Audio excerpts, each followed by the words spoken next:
지금 우리 교회는 한 해를 마무리하고 새해를 준비하는 각 기관 총회가 열리는 시즌을 지나고 있지요. 총회 결과에 따라서 또 회장, 부회장, 총무석이 이렇게 공동체 전면에 나서 섬기는 임원이 뽑히기도 하고, 그저 묵묵히 자기 자리에서 굳은 일을 감당하는 분들도 계십니다. 세상은 성공의 자리, 스포트라이트를 받는 그 자리를 흠모하지만은 하나님은 페이지 터너와 같은, 페이지 터너 아시죠?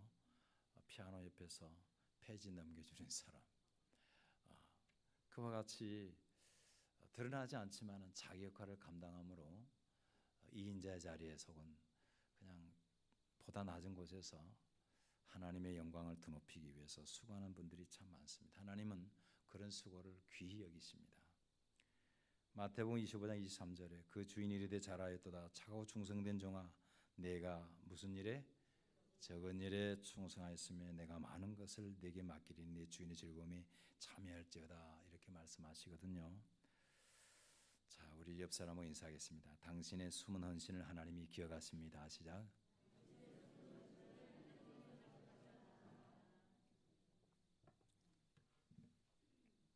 손유일 집사님 반가워요. 그 배는 어디 육지에다 안 부딪혔어요? 이번에 보니까 배가 어떻게 무인도에 들이받았어요. 알고 보니까 초타수 항해사들이 스마트폰을 하고 있는 거예요. 이게 그냥 요즘 자동 항법 장치 차량 내비게이션처럼 해놓으면 웬만하면 가는데 좁은 수협이라 그러잖아요. 협소한 곳에 들어오면은 정신 바짝 차려야 되는데 뻘짓하다가 그리 됐어요. 큰일 날 뻔했습니다.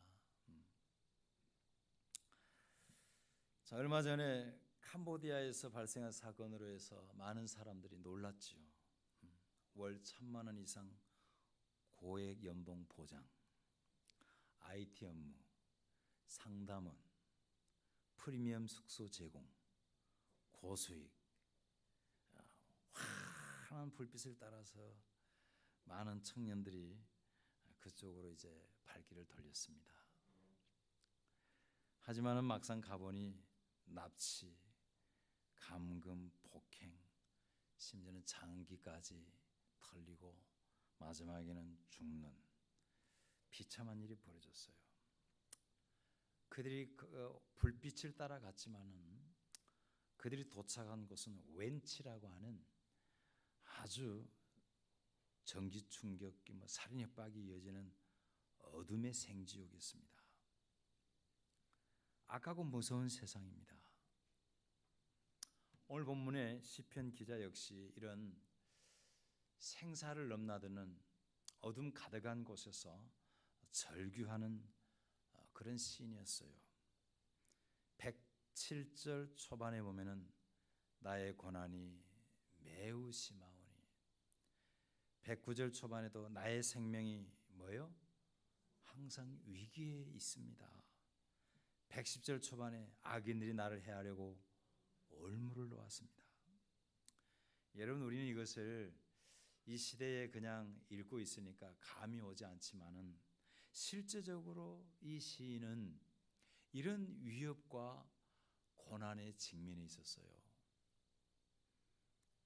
위대한 설교자였던 찰스 스펄전 목사님이나 매추엘이라고 하는 주석가는 이 시인의 주인공을 주저없이 다윗으로 꼽고 있습니다.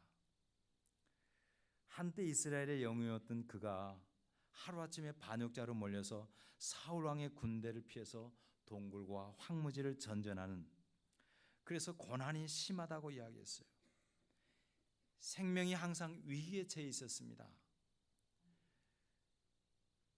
잠을 자다가도 사울이 보낸 사람에 의해서 살해당할 암살자들의 위협 속에 있었고, 밥을 먹다가도 사울이 던지는 창에 박힐 수 있는 그런 위기를 계속해서 경험해야 됐습니다.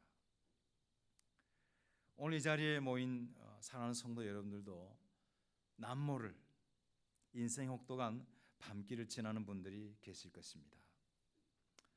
직장 생활하다가 참 마음에 들지는 않는데 그만둘 수도 없고, 이직을 하자니 창업을 하자니 너무 늦은 것 같고, 그냥 버티기에는 삶이 바닥날 것 같은 그런 막막함, 불현듯 찾아오는 영적인 공허함, 그래서 어두운 터널을 지나는 분들이 있습니다. 질병 속에 그 두려움에서 벗어나지 못하는 그런 분들도 계세요. 자, 다윗처럼 한 치 앞도 보이지 않고 사방이 막힌 이런 상황에서 우리는 어떻게 해야 할까요?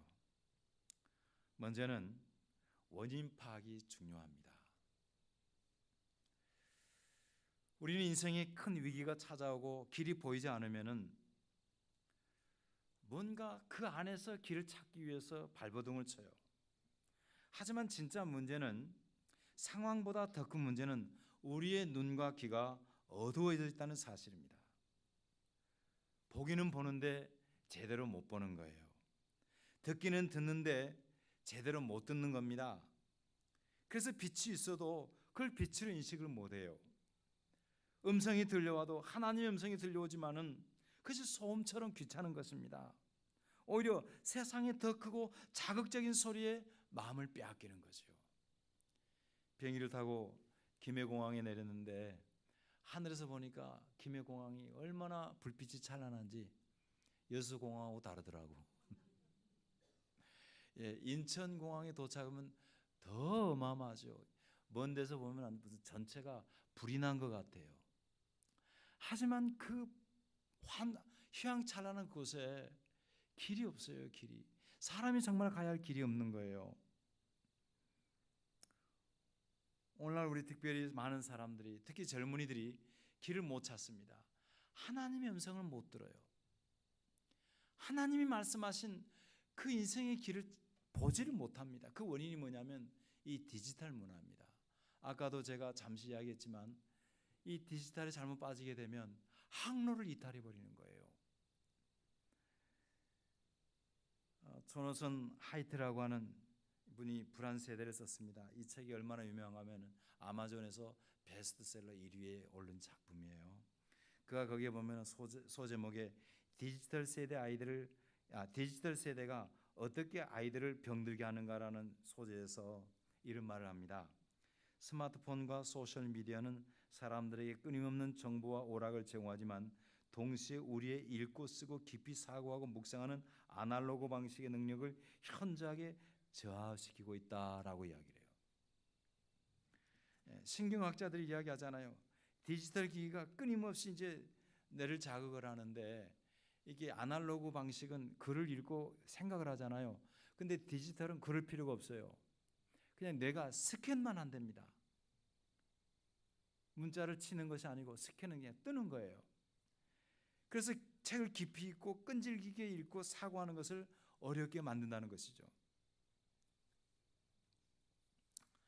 특히 폰 기반 아동기를 지나는 아이들, 우리 아이들 지금 거의 그러잖아요. 저희 어렸을 때는 라디오를 들으면서 온갖 상상을 다 하면서 들었습니다. 기억나십니까?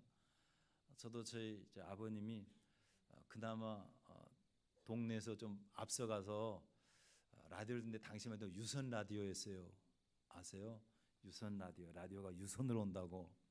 그러면 거기에 막 연속극 같은 거 하면 밑에서 막 들으면서 상상을 해요. 근데 아이들은 그럴 필요가 없어요. 상상도 다 해줘, 기계가.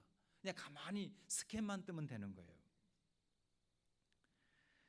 자꾸만 더 큰 자극에 이제 익숙해져서 끈기 있게 책을 읽고 깊이 성찰하는 능력이 급히 떨어지고 있습니다. 내면을 들여다보는 능력이 없어졌어요. 그래서 지루함을 견디지 못합니다. 계속해서 외부 자극을 찾아 나서요. 그러다 보니 하나님의 말씀을 듣고 분별하는 훈련이 힘들어진 것입니다. 어린 시절에 디지털에 과몰입하게 되면은 하나님의 음성을 듣는 일에, 하나님이 보여주신 길을 찾는 일에 이제 바보가 돼가는 거예요. 그래서 여러분 잘 아시는 것처럼 요즘 우리 아이들이 책을 안 읽으려고 그래요. 그 이유는 디지털에 너무 익숙해 있기 때문에 그렇습니다. 그러니까 여러분, 이제 여러분들은 다 커버려서 늦게 해서 그런 절제력이 있지만 특히 우리는 아이들은 절대 거기에 방치하면 안 돼요. 여러분 손주들 키울 때 어린아이 키운 부부들은 당연하지만은 최소한 아이들이 초등학교 3, 4학년 될 때까지는 스마트폰 주면 안 됩니다. 애플을 만들었던 애플 사과는 하나님 만드셨고 스마트폰 애플 그 만든 사람 누구야? 그 스티븐 잡스가 그 스마트폰을 자기 자식에게 안 줬잖아. 왜? 바보 멍충이 되니까. 혹시라도 어린 아이들 막 어릴 때부터 이렇게 하는 거 너무 기특해서 우리 애기는요 2-3살 먹은 개가 이걸 할 줄 알아요. 좋아하지 마세요. 그 망쳐드는 거예요. 최소한 3, 4학년 될 때까지는 폰을 주기는 주는데 2G를 주세요. 2G. 그 위에 걸 주더라도 그걸 여러분 스마트폰 가지고 뭐 저기 그 쇼츠 영상 하는 거 절대 주면 안 돼요. 애기들 정말 버리는 거예요. 그러니까 지금 혹시라도 걸려 있으면 디톡스 해야 됩니다. 디지털 디톡스 해야 돼요. 하나님의 음성을 못 듣는다니까 인생의 가장 바보가 되는 거예요. 가장 큰 귀머리가 되는 거예요. 여러분, 우리 딸이 자꾸 이제 눈이 좀 안 좋아서 많이 걱정을 하는데 그보다 더 큰 문제는 뭐냐면 하나님을 영적으로 보지 못해. 하나님의 말씀을 못 보는 거예요. 겉으로는 읽는데 이 속에서 하나님의 말씀을 못 보는 거예요. 제일 큰 불행입니다. 어제 제가 우리 이종수 권사님이 시험 들 뻔했어요. 저를 보고. 왜냐하면 제가 멍하게 걸어가는데 인사를 하는데 제가 저녁을 먹고 이제 잠깐 걷는데 저를 보고 저를 인사를 했는데 제가 인사를 안 받더래요. 알고 제가 그때 뭐냐면은 시골 의사의 그 있잖아요. 그거 너무 심각해서 듣고 있었어요. 그 뭐냐면은 그분이 하는 이야기가 왜 하나님이 바울 사도의 눈을 멀게 했을까 하는 스토리였어요. 뭐 다리를 분지러 놓을 수도 있고 사람들 잡으러 가니까 손을 분지러 놓을 수도 있는데 왜 하필은 눈을 멀게 했을까? 자기 부인하고 이제 대화하는데 자기 부인이 뭐냐면 의사예요. 같은 의사. 근데 이제 뭐 의학적으로는 여러 가지 이야기를 할 수 있겠지만은 가장 이제 그 시골에서 하는 말이 정보를 그동안에 자기가 봤던 정보가 전부인 줄 알았는데 그게 아니고 하나님의 정보가 있다는 걸 가르쳐주기 위해서 그랬지 않냐는데 굉장히 공감이 가는 거예요. 여러분, 여러분의 눈으로 하나님 보시기를 축복합니다. 그걸 방해하는 게 디지털 문화예요. 디지털에 빠지면 디지털 됩니다. 기억하세요. 그러니까 여기에 익숙해지면 하나님의 말씀이 너무 재미가 없어요. 마치 여러분 건강식으로 빵 같은 거 뭐 만들었다 그래가지고 먹어보면은 그 저염식이잖아요. 소금이 없으면 맛이 없듯이 자꾸만 이제 거기에 길들여져서 하나님의 말씀이 그렇게 느껴지면 그거 곤란한 거예요. 로고스 스쿨이 성경을 이제 한번 모일 때마다 한 장씩 읽거든요. 지금도 읽고 있습니까? 그런데 처음에 이제 그 우리 지난번에 그 막 전염병 코로나19가 와서 그걸 못 했잖아요. 로고스 스쿨을. 그래서 다시 이제 코로나19 때 아이들이 특히 이제 디지털에 더 많이 노출됐어요. 학교도 안 가, 수업도 그것으로 해. 그러니까 그렇게 하다 보니까 아이들이 책 읽는 걸 힘들어해가지고 얼마 있는가 하면요. 성경 한 장을 읽는데 아이들이 전부 다 뭐냐면 뒤집어져요. 한 장을 못 읽는 거예요. 근데 걔들을 계속 디톡스를 했어요. 디톡스. 보톡스 말고 디톡스는 해독이잖아요. 디지털 디톡스를 했더니 요즘에 와서는 한 장을 거뜬히 읽는다는 거예요. 사랑하는 성도 여러분, 온갖 빛이 가득하고 온갖 소리가 가득한데 특히 디지털로 인해서 제공되는 것, 이것이 오히려 우리의 영적인 세상을 어둡게 만들어요. 이러한 연관에서 여러분 세상 소리에 귀를 기울였다가 망한 사람이 한 사람이 있습니다. 바로 그가 사무엘 선지자입니다. 사울입니다. 사무엘상 15장에 보면은 사울이 정말 돌아올 수 없는 강을 건너는 결정적인 사건이 있는데 아말렉과의 싸움입니다. 하나님이 사무엘을 통해서 사울에게 아말렉과의 전투는 그냥 전투가 아니니까 헤렘하라 그랬습니다. 헤렘. 뭔지 아시죠? 사람이건 짐승이고 다 없애라. 그건 너무 악하다. 그리고 이스라엘 백성들이 광야를 지날 때에 훔에서 이스라엘 백성들을 비겁하게 괴롭혔거든요. 그래서 이제 하나님이 사울을 통해서 그 지역에 있는 아말렉과 싸움을 하게 했는데 전쟁에서 이기게 했어요. 문제는 이긴 것이 시험이었습니다. 마음속에 두 가지 소리가 들린 거예요. 제가 오늘 뭔가 설교에 집중한 거 아시겠죠? 소리와 시선입니다. 시각과 소리예요. 세상 소리가 들려요. 한편으로는 하나님이 진멸하라는 말씀이 있는데 다른 한편으로는 뭐예요? 짐승의 울음소리가 들리는 거예요. 짐승의 울음소리가 뭐예요? 죽여야 되는데 살찌고 튼실한 소와 양의 소리, 풍요로 들린 것입니다. 전리품이에요. 이거 갖다 백성들에게 나눠주면 백성들이 환호하고 늘 자기가 라이벌로 생각하는 다윗에게 향하는 그들의 시선을 자기에게 집중시킬 것으로 들려진 것입니다. 결국 그는 어떻게 했어요? 하나님의 소리보다는 동물의 소리에 귀를 기울였어요. 그가 사무엘에게 변명할 때에 왜 살려뒀냐 그럴 때에 하나님 앞에 제사하기 위한 것이라 그랬지만은 그의 중심을 뚫어본 하나님께서 사무엘을 통해서 이 말씀을 하십니다. 다 같이 우리 15장 22절 시작. 사무엘이 이르되 여호와께서 번제와 다른 제사를 그의 목소리를 청종하는 것을 좋아하신 같이 좋아하시겠나이까? 순종이 제사보다 낫고 듣는 것이 순양의 기름보다 나으니. 하나님은 다른 목소리 청종하는 거 원하지 않습니다. 성도는 하나님의 음성을 들어야 돼요. 그런데 그는 뭐예요? 짐승의 소리를 좋아했어요. 사람의 소리를 좋아했어요. 하나님은 그거 원하지 않아. 그러자 사무엘이 솔직한 이야기를 하죠.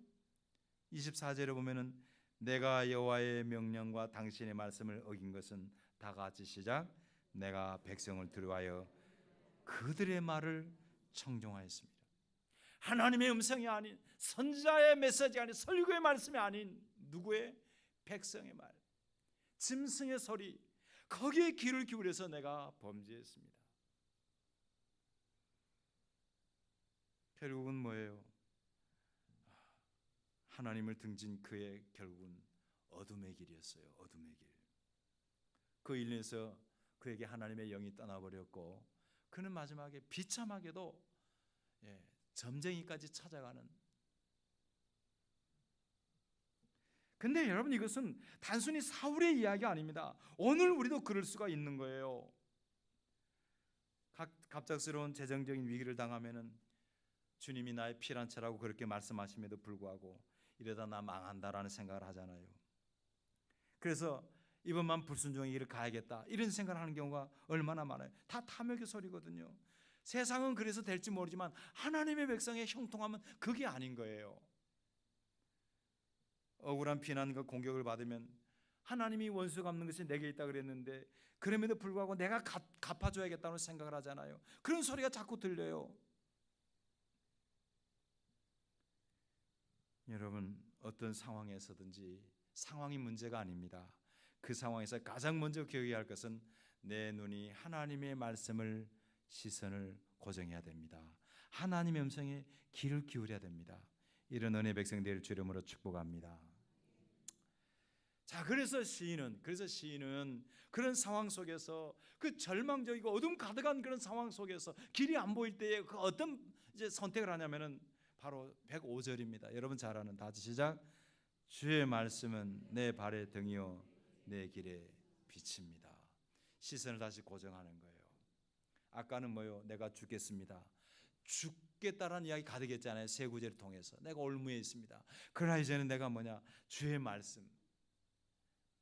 이 한 구절에 하나님이 인도하시는 두 가지 방식이 담겨 있어요. 첫째는 주의 말씀은 내 발의 등입니다. 우리는 등과 빛 잘 구별을 못하지만 고대 사회에서는 이게 엄연히 달랐어요. 등은 뭐냐면 여러분 어렸을 때 등잔불 아시죠?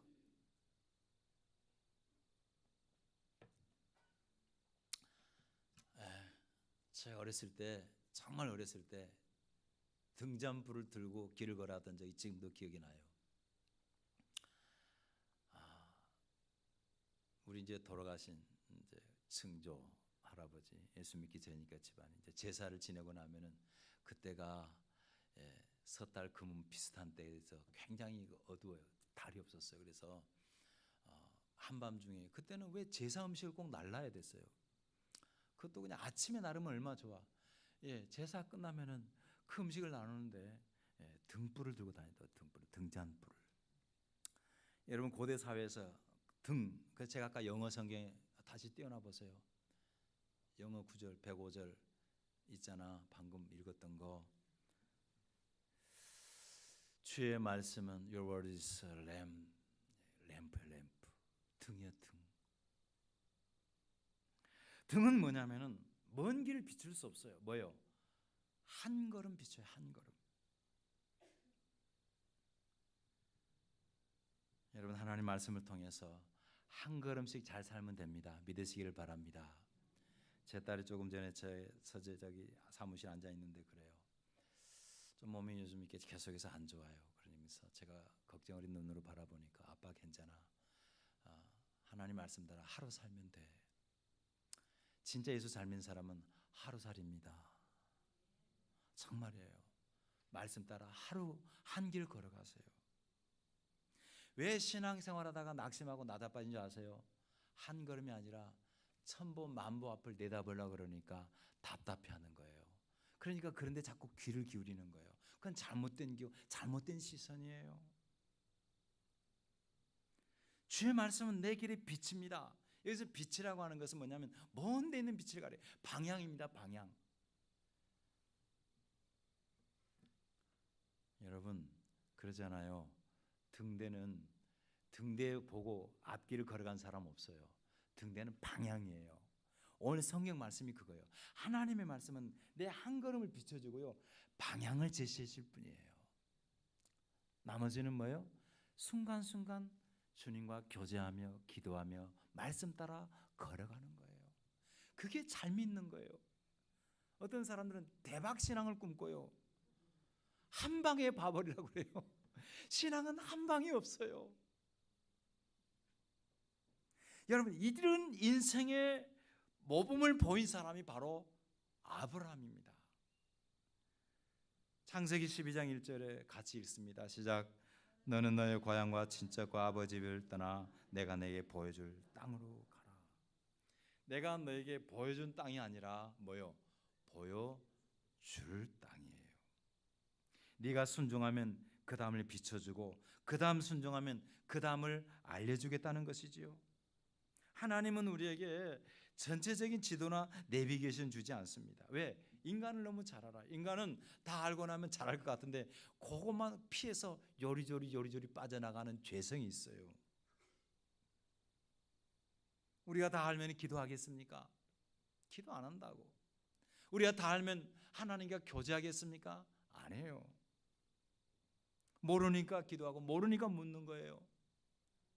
그것이 사실은 복 있는 생인데, 그러면서 주님 닮아가는 것인데, 그러면서 나의 허물과 죄를 보는 것인데, 그러면서 하나님 나라에 이르는 것인데. 다윗이 이런 고백을 했잖아요. 시편 23편 3절을 보겠습니다. 시작. 내 영혼을 소성히 시키시고 자기 이름을 위하여 의의 길로 인도하시는도다. 하나님은 당신의 이름을 걸고 당신의 양떼를 바르게 인도하겠다고 말씀하십니다. 제가 영어를 써놨어요. 거기다 잘하지 못하는데 당신의 이름의 이익을 위해서 의의 길을 인도하십니다. 그런데 그 길이라는 단어가 재밌어요. 우리는 길 그러면 주로 웨이라는 단어를 쓰잖아요. 웨이는 참고로 웨이와 로드는 달라요. 웨이는 어떤 정신적인 그런 의미 말할 때 예수님께서 내가 곧 길이요 진리할 때 길은 웨이입니다. 하지만 세상에서 말한 도로는 다 로드예요. 로드. 큰 길이 있고요. 근데 여기서 쓴 단어는 패스라는 단어입니다. 이게 무슨 길이냐면 오솔길. 어떤 오솔길이냐면 성지순례를 하다 보면은 그 산 같은데 광야에 점선 같은 산에 점선 같은 게 보여요. 기억나신가요? 1차 때 광야를 지나다가 보면 산에 점선 같은 선이 쭉쭉쭉 보여요. 그게 뭐냐면요, 양떼들을 몰고 다니면서 양들이 다니는 그 길이에요. 바로 여기서 말하는 건 그 길입니다. 생명의 길. 좁지만은, 그래서 여러분 우리 인생이 하나님이 인도하시는 인생은요 그렇게 넓은 길이 아니에요. 좁은 길이에요. 때로는 사망의 음침한 골짜기를 지날 수도 있어요.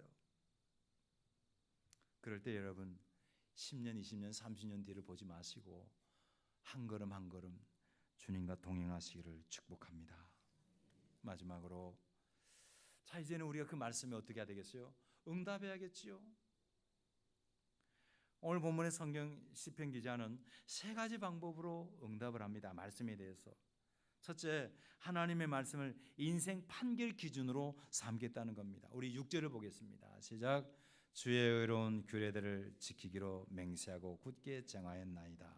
여기 보니까 주의 의로운 규례라고 그랬습니다. 규례. 미슈파트라는 단어가 뭐냐? 의로운 재판관이 공정한 판결을 내릴 때 미슈파트라고 그래요. 하나님의 말씀은 정확한 공정한 재판입니다.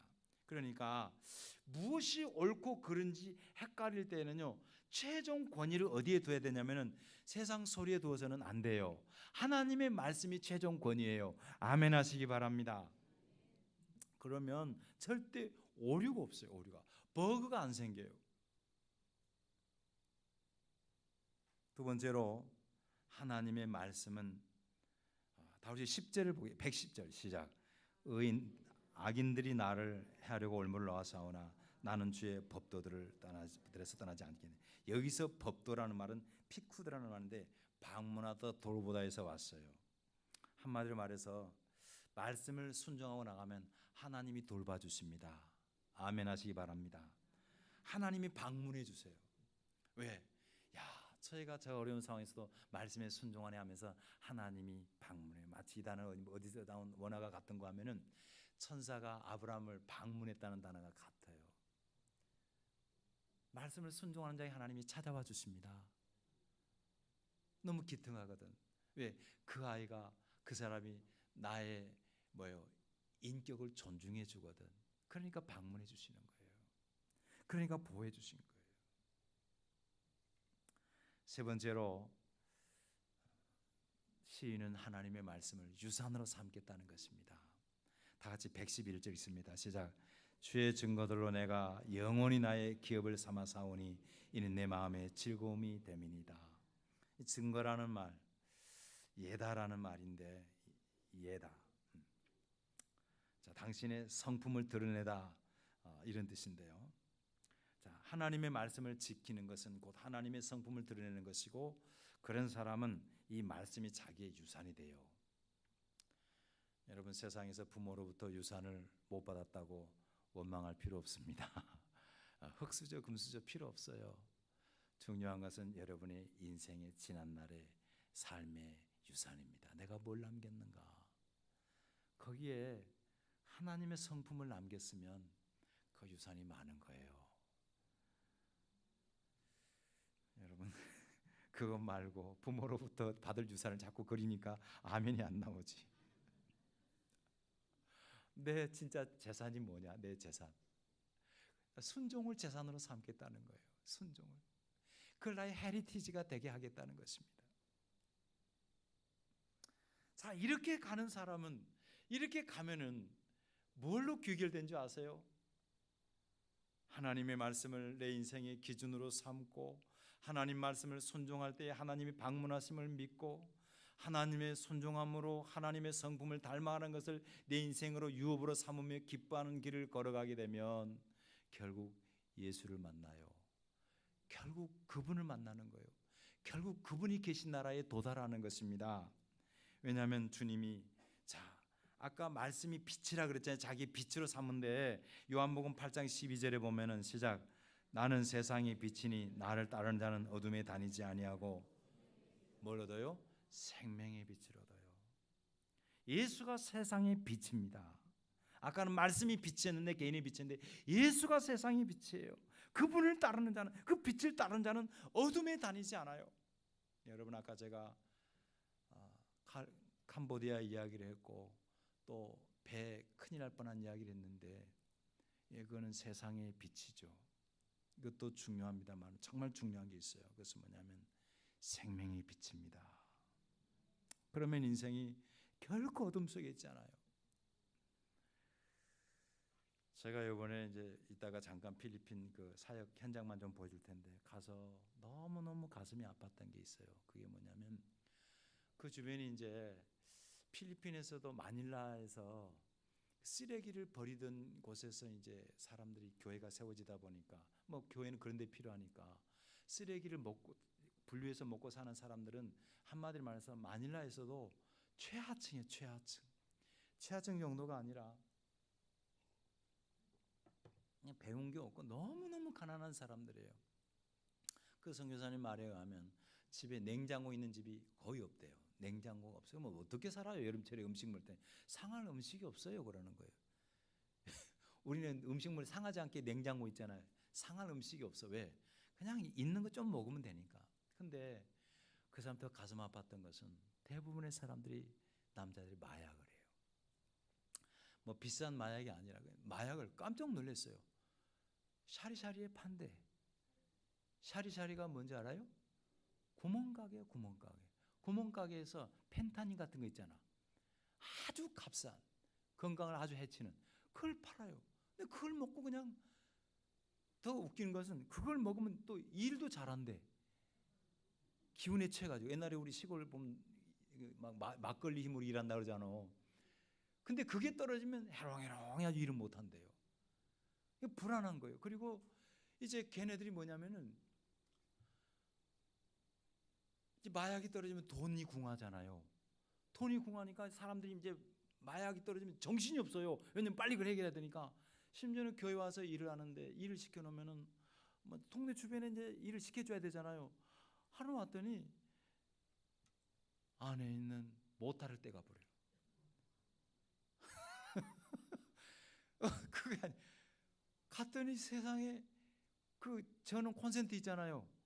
콘센트에 선이 없는 거예요. 이게 왜 없냐 그랬더니 일하는 아저씨들이 마약이 없어서요. 이거 떼가 버렸어요. 다음 사람이 와서 그 콘센트를 어떻게 쓰고 전등을 어떻게 신경 안 써요. 그냥 그거 떼가는 거예요. 그 앞집의 앞집 사람은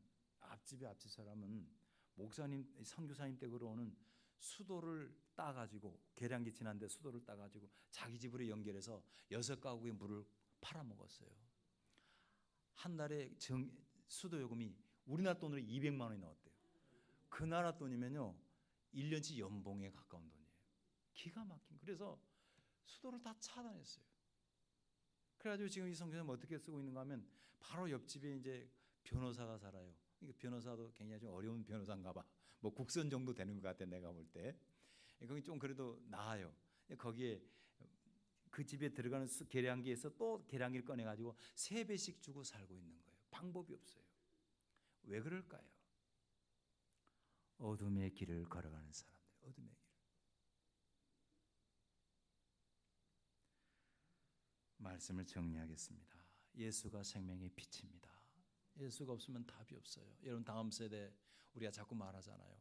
제일 중요한 다음 세대의 투자는 생명의 빛이신 예수를 심는 것이고 말씀을 통해서 하나님의 음성을 듣게 하는 거예요.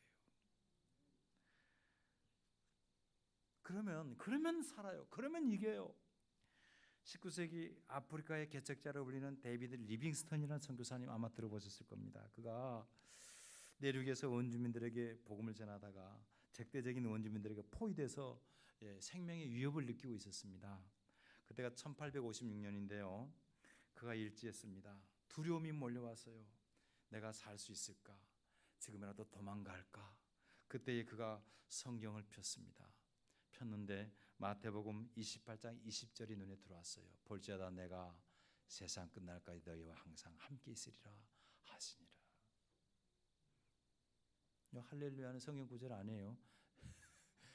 제가 거기 써놨는데 이 말씀이 그를 살린 거예요.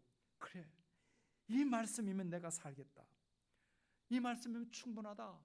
내가 어찌 도망가는가? 주님이 함께 하시는데 결국 그가 모든 계획을 하나님이 주신 대로 하고 인간적인 계획을 포기한 거예요. 그 순간 세상 소리가 들린 거예요. 다른 소리가 들린 거예요. 그의 눈이 다시 하나님의 말씀을 고정한 거예요. 결국 그의 당당하고 평온한 모습을 본 원주민들이 이제 적대감을 누그러뜨리고 그런 곳에서 선교 사역을 계속하면서 센터를 운영하게 되지요. 사랑하는 성도 여러분, 위기는 누구 몇 사람에게 오는 것이 아니라 모두에게 찾아오는 한순간입니다. 그때 고장난 나침반 붙들지 마세요. 디지털 화려한 그런 것에 눈길 주지 마시고 가장 안전한 길을 인도하시는 생명줄인 하나님의 말씀을 따라 한 걸음 한 걸음 단지 방향만 분명히 하고 하나님을 향해서 말씀이라는 등불을 가지고 살아감으로 마침내 우리 전생애가 하나님의 인도를 받는 주의 영이 함께 하시는 그곳에서 인생의 삶의 의미를 발견하고 주의 영광을 나타내는 여러분과 제가 되기를 주의 이름으로 축원합니다. 하나님 아버지 감사합니다. 오늘 말씀을 통해서 거짓 휘황찬란한 빛이 난무하고 그런 소음이 가득한 세대 속에서 다시 한번 하나님 우리의 영혼에 디톡스를 하기를 원합니다. 아버지여, 정말 우리가 걸어가야 할 길 말씀이 비춰줍니다. 어둡습니다. 보이지 않습니다. 방황합니다. 갈등합니다. 두렵습니다. 염려됩니다. 하나님 말씀 우리 인생의 길에 등이요 비침을 믿습니다. 하나님을 신뢰하고 주님 인도하실 원대한 하나님 나라의 비전을 바라보며 단지 한순간 한순간을 믿음의 순종으로 걸어가게 도와 주옵소서. 말씀이야말로 인생의 최종 권위요, 말씀이 순종하는 곳에 하나님이 방문하시며 말씀 있는 곳에 주의 성품이 드러나고 그것을 통해서 하나님 세상이 부러워할 수 없는, 세상이 흉내낼 수 없는 위대한 영적 유산이 만들어짐을 기억하고 이런 유산을 바라보며 기뻐하며 마침내 그 끝에 계신 생명이 비치신 주님을 향해 나가는 우리 모두가 되게 하여 주옵소서.